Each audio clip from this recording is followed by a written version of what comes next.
kami hormati pimpinan dan yang kami hormati seluruh jajaran Kanwil, Kantah, dan masyarakat. Yang pertama, ini juga menjadi bahan refleksi untuk kita di Komisi 2. Ya, jangan sampai kemudian yang buang sampah sembarangan ini, mohon maaf tanpa mengurangi rasa hormat, ini BPN, kita yang sibuk ngepel.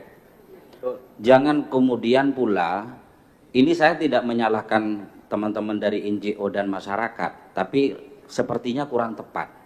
Kenapa mereka sampai mengadu di sini? Karena lembaga inilah harapan terakhir yang bisa jadi tempat pengaduan masyarakat. Harusnya ini menjadi tamparan bagi internal BPN. Jangan kemudian digeser Komisi 2 ini disuruh atau diminta memposisikan diri buka loket pengaduan warga. Sekali lagi, Bapak-bapak dan Ibu-ibu sekalian, hierarki kita ini dengan BPN kemitraan. Jadi ini bukan lembaga pengadilan untuk kemudian menjustifikasi ini benar, ini salah. Tolong ini dudukkan dulu persoalan ini, ya.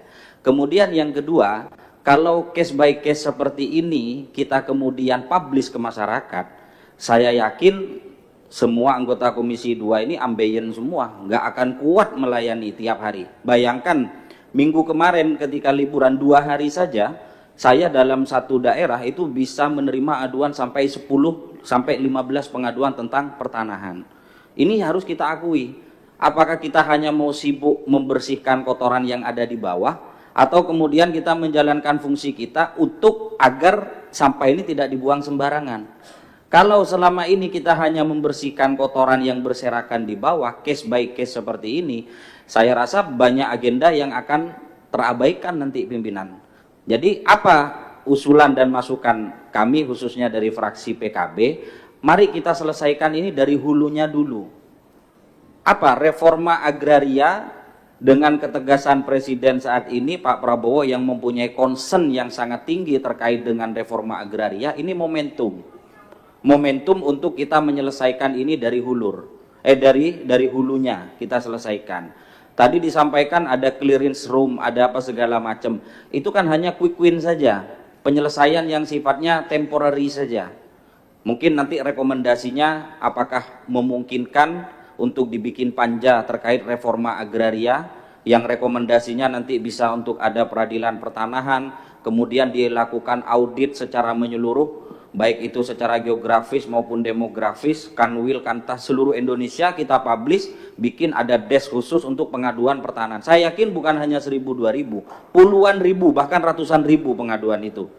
Jadi bapak-bapak tadi saya ikut prihatin, tapi yakinilah yang sama seperti panjenengan di luar sana, ini kan live, ditonton oleh seluruh masyarakat Indonesia, ada puluhan ribu Pak. Lah kalau kita kasih ruang dari Komisi 2, nggak akan pernah selesai, tidak akan mampu kita menyelesaikan itu. Lah ini untuk BPN juga harus dijadikan refleksi juga Pak. Jangan Bapak yang buang sampah sembarangan, Komisi 2 yang suruh bersih-bersih Pak, gitu.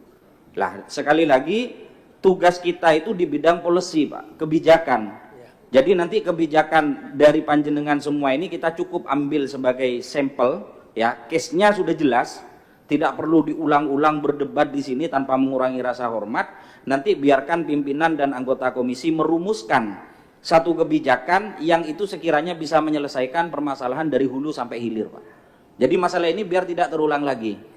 Hadirnya NGO ini kan tadi ada JPKP, ada Yapena, ngeri juga dari penjelasannya ini, memutuskan solusi penyelesaian menjadi pedoman Kementerian ATR BPN. Wah ini sudah komisarisnya BPN kalau lihat dari penjelasannya. Tapi jangan dilihat sederhana Pak, semangatnya ini civil society hadir untuk menutupi celah yang ada di pemerintahan kita. Ini kan harus jadi bahan refleksi Pak. Karena mereka itu ada nggak digaji oleh negara ya kan, nggak ada fasilitas negara kan. Jadi sekali lagi pimpinan, mohon ini menjadi catatan kita bersama khususnya di internal Komisi 2, apakah kemudian nanti dibentuk panja. Kalau misalkan ada ruang seperti ini, di dapil saya juga banyak pimpinan permasalahan yang seperti ini. Apakah kita mau gilir satu-satu ini anggota Komisi 2 bawa permasalahan dapilnya, kan nggak akan selesai-selesai pimpinan. Jadi maksud saya ini dicukupkan, berikutnya nanti kita sudah menangkap sampling, ini sebagai sampling, nanti kita rumuskan secara kebijakan, kita diskusikan dengan kementerian.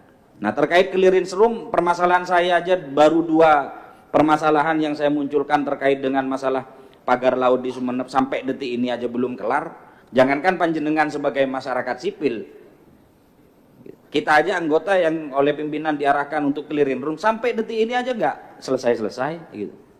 Jadi nggak akan pernah selesai pimpinan kalau ini tidak segera diamputasi dari hulunya. Permasalahan ini akan terus. Saya kasihan juga ngelihat pimpinan dari tadi kan, yang di sini bilang A, sini bilang B gitu kan. Jadi maksud saya ini masukan untuk kemudian dijadikan bahan catatan ke depannya agar hal-hal yang seperti ini tidak terulang lagi gitu pimpinan. Ini menjadi refleksi kita lah. Jadi tolong ke depannya nanti yang case seperti ini ya cukup sebatas surat segala macam nanti diolah di level pimpinan, kita atur secara kebijakan pimpinan. Kalau RDP-nya nanti dibuka ruang kayak gini, saya juga bisa protes juga pimpinan. Permasalahan di dapil saya munculkan bisa seminggu nggak kelar nanti pimpinan gitu. Jadi itu maksud saya pimpinan. Terima kasih. Wassalamualaikum warahmatullahi wabarakatuh. Kami akan meminta closing statement. Yang pertama kami persilakan dari Gerakan Masyarakat Setia Mekar, diwakili oleh Mas yang gondrong. Namamu siapa Mas? Baik, assalamualaikum warahmatullahi wabarakatuh. Izin masuk pimpinan. Saya Rahbar Ayatullah yang di sini membersamai masyarakat Setia Mekar. Saya yang pertama sedikit terkejut adanya dewan yang belum bertaubat saat di ruangan ini, yang alergi atau menganggap bahwa persoalan-persoalan rakyat ini adalah sebuah kotoran kecil. Saya sangat tersinggung tadi ketika ada dewan di Komisi 2 yang seharusnya tegas dalam melaksanakan hukum yang ada di negara ini, menganggap bahwa persoalan hukum yang terjadi di masyarakat dianggap kotoran kecil. Saya rasa segera bertaubat kepada dewan tersebut dan sejenisnya, dan lanjut masuk kepada persoalan yang inti. Izin pimpinan, tolong disampaikan kepada Komisi 3 ataupun kepada pihak pengadilan ketika nantinya ada RDP, tolong disampaikan bagaimana nasib dari pihak warga yang saat ini digusur, tidak memiliki rumah, bagaimana terus berjalannya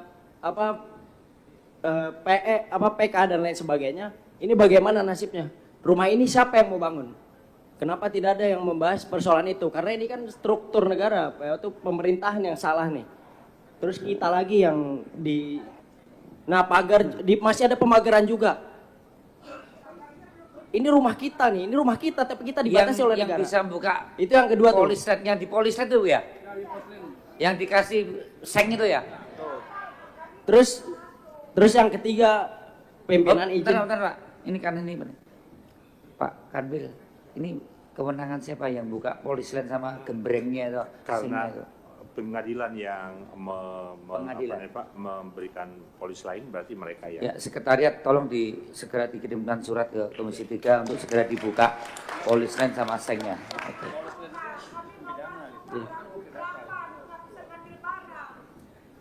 Apa barangnya Ibu di situ?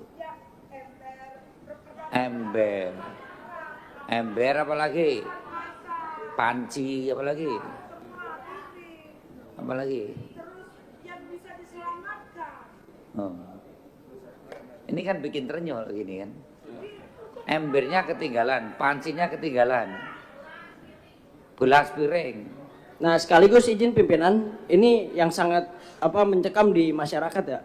Ketika para oknum-oknum berbaju coklat ini ikut terlibat dalam aktivitas setan tanah, aparatur penegak hukum yang korup ini menakut-nakuti masyarakat, terlibat untuk memukuli warga-warga. Ini juga sangat penting pimpinan. Kenapa selalu ada aparat penegak hukum berbaju coklat itu yang ikut menakut-nakuti, bahkan sampai bertindak represif kepada rakyat kecil yang tadi dianggap kotoran kecil ini. Izin pimpinan, itu yang paling terpenting, dan mungkin bagi saya cukup sekian. Wallahul muwaffiq ila aqwamit thoriq. Wassalamualaikum warahmatullahi wabarakatuh. Pimpinan izin. Ada yang mau klarifikasi? Izin pimpinan, saya klarifikasi tadi, saya kurang nyaman dengan bahasa Tuan Mas, tolong dicerna bahasa saya di awal. Itu bahan refleksi untuk kita, khususnya BPN, agar permasalahan-permasalahan ini tidak muncul, tidak terulang. Bukan berarti kita menganggap kita ini bagian dari panjenengan semua. Kita ini jadi wakil rakyat, hilang wakilnya jadi rakyatnya. Jadi kalau jenengan itu tadi yang menyimpulkannya salah. Jadi yang saya maksud kotoran itu, permasalahan ini jangan sampai muncul ke permukaan, kita sibuk membersihkan kotorannya. Tapi harus jadi bahan refleksi BPN agar kotoran itu tidak sampai keluar ke atas. Jadi bukan bermaksud panjenengan ini masalah kotoran tidak penting, panjenengan diterima di ruang ini itu bagian dari apresiasi kita hadir di tengah masalah masyarakat. Jadi tidak perlu diperpanjang Mas. Jadi sekali lagi kita bukan untuk beralibi bagaimanapun, maksud saya yang bernasib seperti panjenengan bahkan yang lebih menderita di lapangan itu banyak. Kan kita harus punya empati juga. Cukup Pak Kosim, Jadi saya paham ya, betul. itu ya poinnya. Terima kasih Tidak ada pimpinan. maksud itu.